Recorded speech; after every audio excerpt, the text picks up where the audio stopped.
So before we actually talk about contour, I want to talk about the difference between contour and bronzer.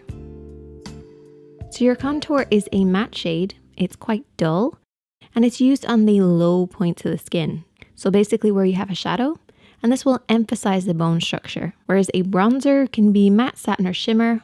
It's usually more of a vibrant tone, and it's used in the high points of the skin to fake that sun-kissed glow.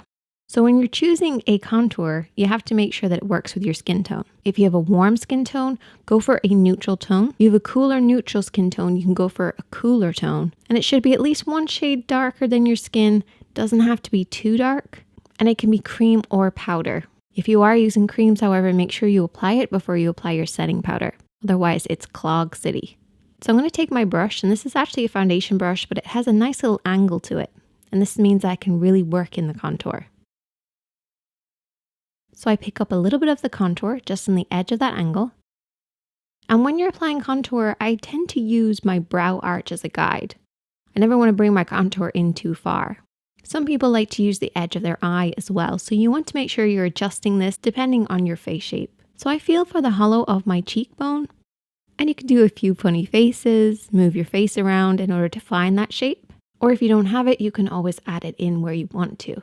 And I basically run the brush along the edge of the face, working upwards towards the ear and making sure not to pass the edge of my arch of my brow. This will just prevent you from bringing your contour in too far.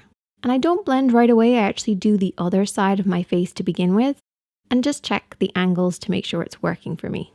And then take whatever's left over on the brush and work around the hairline, making sure to use the edge of my arch as a guide as well. I don't want to bring my contour right across my forehead, I want to bring it up around my hairline. You also don't want to apply too much contour around the hairline because it can kind of look muddy, so only use whatever's left over on the brush.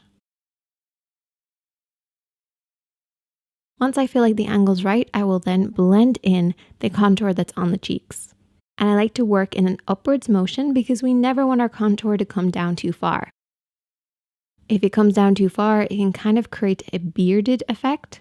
But using the edge of your arch or the edge of your eye as a guide will definitely help to make sure your contour is in the right position. But you may need to adjust it depending on your own face structure.